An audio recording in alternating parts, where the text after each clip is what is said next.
공무원 연금 개혁 합의 중에 난데없는 야당 탓하는 여당은 신의의 정치를 저버리면 안 됩니다. 오늘 오후 한 언론에서 야당이 공무원 연금 개혁 연기를 주장했다는 기사가 나왔습니다. 답변 드리겠습니다.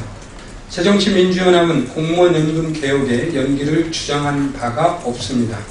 공적 연금 기능 강화와 국민연금 사각지대 해소를 위한 방안을 함께 논의하자는 것은 지난 3월 28일 대타협 기구의 협상문 10번째 조항입니다. 어느 곳에 선호가 있는 것은 아니라는 점 다시 한번 말씀드리겠습니다. 또 없던 실무기구 만들어 스텝코인 연금 개혁이라며 새정치민주연합이 실무기구 구성 제안을 받았다고 새누리당 내부에서 비판하고 있다고 하는데, 실무기구 구성 제안은 대타협 기구에 참여하고 있던 전문가 측에서 제안했던 것이고, 이를 여야 공무원단체 전문가 함께 모여 협상 끝에 합의한 것입니다. 실무기구 구성에 합의해놓고 야당 탓으로 돌리며 구성 및 활동 기간 합의에 주저하고 있는 것은 바로 새누리당입니다. 거의 합의해놓고 야당이 발목 잡는다고 여당 내 일부 목소리를 빌미삼아 비판한 것은 4.29 재보선에 영향을 미치겠다는 것 아닌지 의심스럽습니다.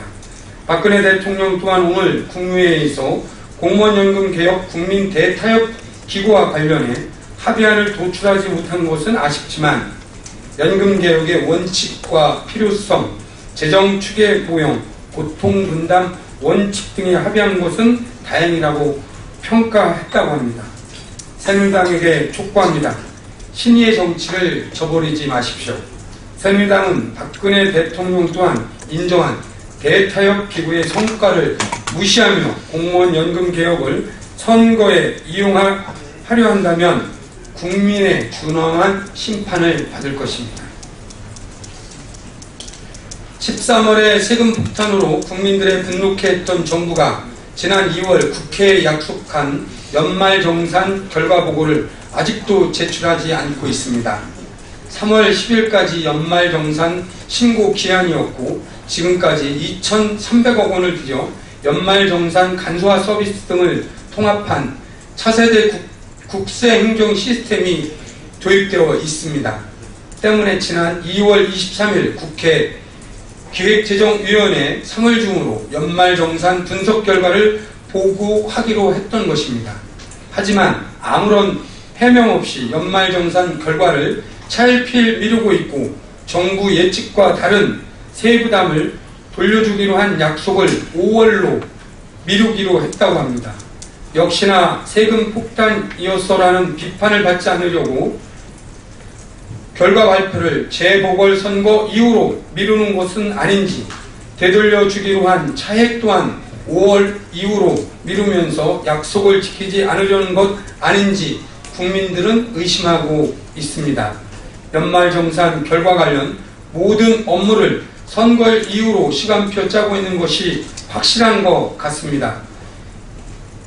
연말정산 결과를 충실히 반영해 해야 심도 깊은 세법 개정이 가능하다는 것은 당연한 상식입니다. 또한 연말정산 결과를 놓고 정치적 해석과 선거에 이용할 혹은 선거에 영향을 미치지 않을까 두려워하는 모습은 정정당당하지 못합니다. 책임있는 정부 여당이라면 국민 뜻에 맞게 지금까지 경제 시기에 맞게 업무를 해나가야 할 것입니다.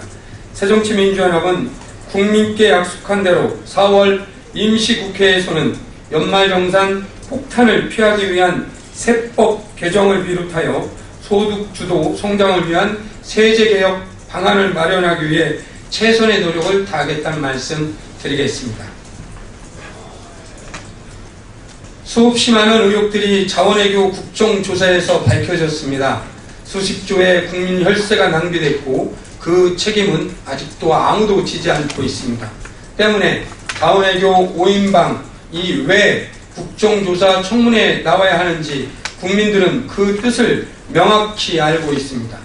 우선 이명박 대통령은 지난 2008년 당선인 시절부터 자원외교에 집중해왔고 에너지 공기업 3사가 무려 40조 원이나 해외 자원개발 투자한 책임에서 완전히 자유로울 수 없습니다.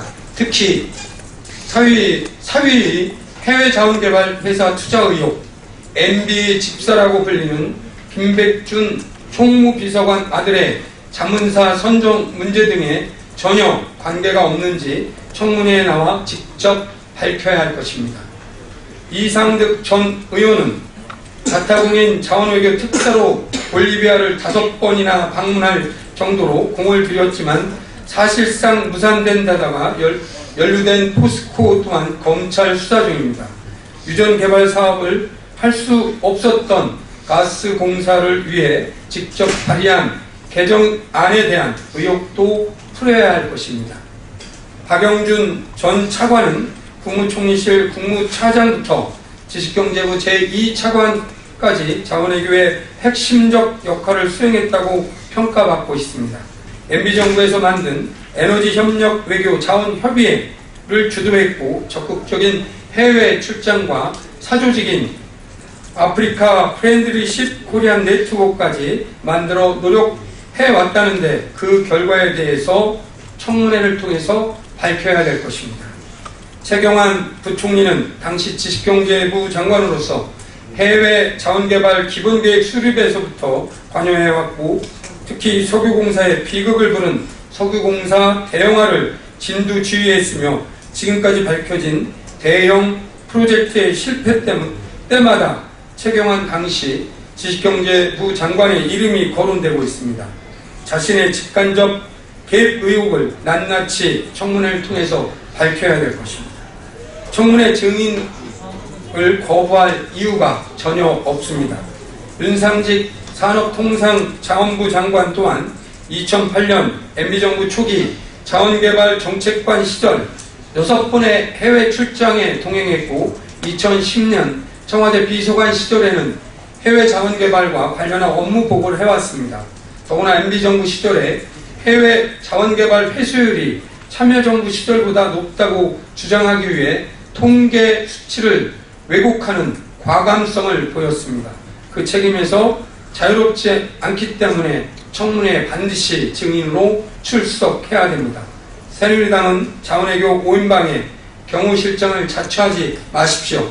반드시 자원외교 5인방은 국정조사에 출석해 자원외교의 문제점을 국민 앞에 밝혀지기를 진심으로 바랍니다. 다음 달에 2016년 최저임금을 결정하는 최저임금위원회가 개최됩니다. 지난 5일 최경환 부총리가 최저임금을 포함한 근로자의 임금 인상이 이루어지지 않고서는 내수가 살아날 수 없다며 7%대의 임금 인상을 촉구했습니다.